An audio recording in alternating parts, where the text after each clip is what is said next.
조갑제 TV 시청자 여러분 안녕하십니까? 2023년 1월 21일 밤 7시 30분입니다.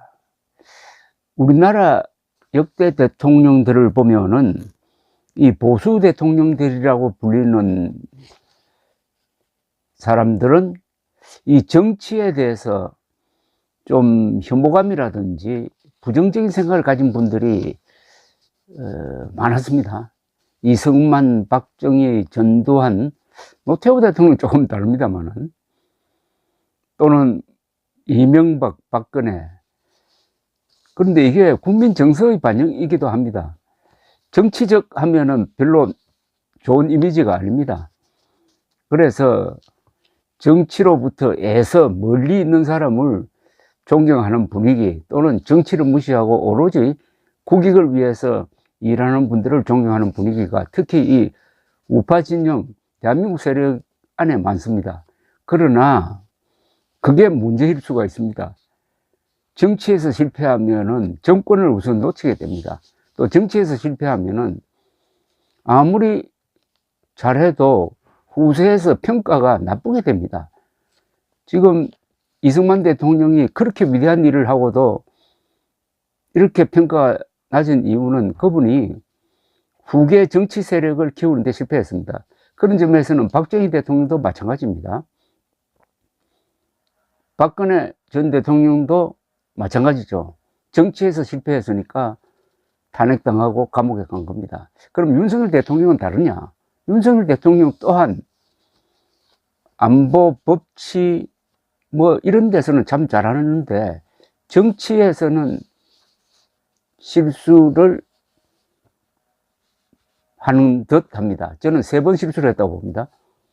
3번째 지금 실수를 하고 있다고 봅니다. 첫째는 청와대 졸속 이전, 두 번째는 이준석을 무리하게 몰아내는 과정, 그리고 이번에 나경원 전 의원에 대한 대통령실과 장제원의 집중적 공격, 이게 과연 덕이 되느냐, 정치적 덕이 되느냐, 이렇게 함으로써 지지율이 올라가느냐, 이렇게 함으로써 내년 총선에서 이기느냐, 이런 식으로 평가를 해보면은 그렇게 좋은 성적이 나오지 않습니다. 그러니까 제가 항상 걱정하는 게 법치를 아무리 잘해도, 안보를 아무리 잘해도 정치에서 실패해가지고 선거에서 지면은 모든 게 무효가 되는 수가 있다는 겁니다. 이거 뭐 조금 더 극단적인 제가 이야기입니다만은 모든 게 무효가 되는 건 아니지만은 그러나 상당한 타격을 받게 되고 억울하게 된다 이겁니다. 법치에 성공해도 정치에 실패하면은 크게 손해를 본다. 뭐 이렇게 저는 정리하고 싶습니다. 최근 전당대회를 앞두고 또 윤석열 대통령이 실수하고 있는 것 같습니다. 장제원, 김기현 이런 쪽으로 자꾸 연결되어서 생각하게 만듭니다. 윤석열, 장제원, 김기현 이렇게 되면 될까요? 이렇게 되면 김기현 의원을 당대표로 만드는 데서도 결코 득이 되지 않을 것이라고 생각합니다. 나경원 전 의원에 대한 압박에 대해서도 과연 국민들이 박수를 칠까요? 국민들이 마음을 잡지 못하면 정치는 실패하는 겁니다. 오늘 발표된 MBC의 여론조사는 상당히 김기현 의원을 당대표로 미는 윤석열 대통령 측으로서는 불안한 통계가 나왔습니다.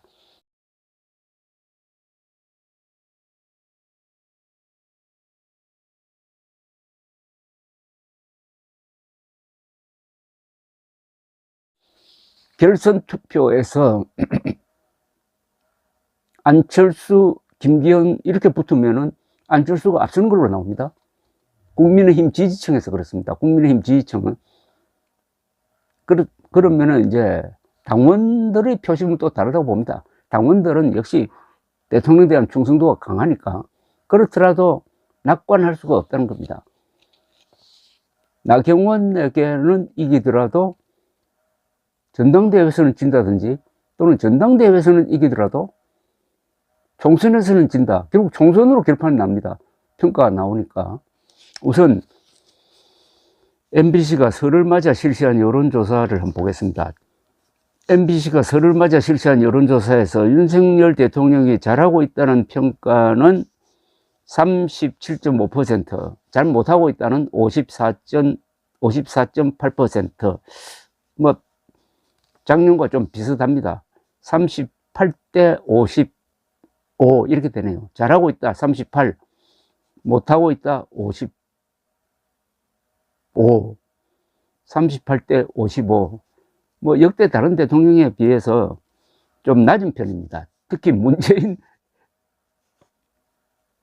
전 대통령은 초창기에 보통 한 70% 잘한다 이렇게 박수를 받았고, 물론 할 때도 40%대의 지지율을 유지했습니다. 그러나 역사적 평가를 할 때 문재인은 반드시 마이너스가 나올 겁니다. 자, 그 다음에 제일 지금 관심이 국민의힘 차기 당대표입니다. 국민의힘 차기 당대표로 누가 가장 나으냐는 질문에는 유승민 전 의원이 23.7%로 1등입니다. 안철수 13.2%, 나경원 10.5%, 김기현 9.6%입니다. 이건 전 국민을 상대로 한 겁니다. 유승민 압도적으로 1위입니다. 23.7, 안철수 13.2, 나경원 10.5, 김기현 9.6입니다. 자, 문제는 9.6의 김기현을 윤석열 대통령이 당대표로 밀고 있는 것으로 보인다는 점입니다. 그런데 국민의힘 지지층만으로 이렇게 좁혀보면은 역시 김기현 의원이 1등으로 나왔습니다. 22.8, 안철수 20.3, 나경원 전 의원 15.5, 유승민 전 의원 8.3입니다. 국민의힘 지지층입니다. 국민의힘 지지층. 김기현 씨가 1등으로 나온 거는 괄목할 점입니다. 그동안 3등 했거든요. 그런데 지난 12월 말 MBC 여론조사에서는 국민의힘 지지층에서 나경원 21.4로 1등이었습니다. 그때는 안철수 18, 김기현 12.8%였습니다. 그때와 비교하면 역시 윤석열 대통령이 나경원 전 의원을 견제하는 게 바로 반영이 되어가지고 나경원 지지율 떨어지고 김기현 지지율이 올라간 거죠. 그런데 안철수 지지율도 조금 올랐습니다. 안철수 지지율도 12월 말에는 18%였는데 이번에 2.3%포인트 올랐습니다. 김기현 의원은 약 10%포인트 올랐습니다.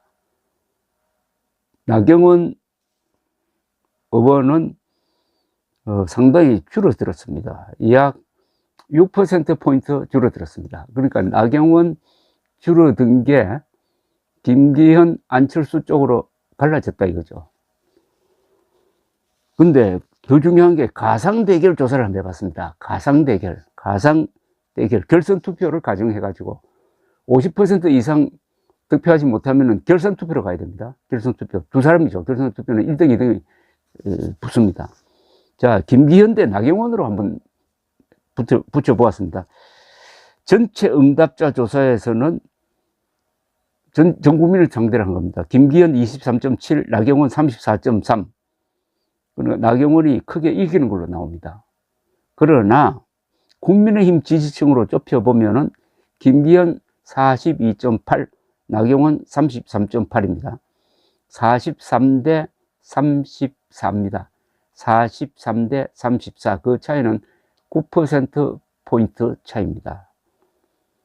꽤 김기현이 앞서는 걸로 나옵니다. 그러나 김기현 대 안철수 가능성이 높아요. 결선 투표에 이렇게 붙을 가능성이 많습니다. 에서는 김기현 21.1. 자, 이번에 김기현 대 안철수로 했을 때 전 국민 상대로는 김기현 21.2, 안철수 38.4. 압도적으로 안철수가 앞섭니다. 김기현 21, 안철수 38이거든요. 거의 더블 스코어입니다. 그러나 국민의힘 지지층으로 좁히면은 안철수 43.8, 김기현 37.6, 뭐 뭉뚱그려서 반올림 해가지고 안철수 44, 김기현 38, 6%포인트 차이로 안철수가 앞서는 걸로 나옵니다. 여기에 김기현, 윤석열, 장제원 이런 분들이 상당히 충격을 받지 않을까 생각됩니다. 안철수 대 김기현 쪽으로 결선 투표가 이루어질 가능성이 실제로 높아요. 그랬을 때는 김기현 당선을 자신할 수 없다. 오히려 지금 안철수가 좀 앞서고 있다는 거죠. 끝으로 나경원 대 안철수, 지금으로는 가능성이 좀 낮다고 봅니다만 결선 투표에서는 전체 응답자에서는 안철수 37.6, 나경원 27.5, 국민의힘 지지층에서는 안철수 50.4, 나경원 29.8 이렇게 되어 있습니다.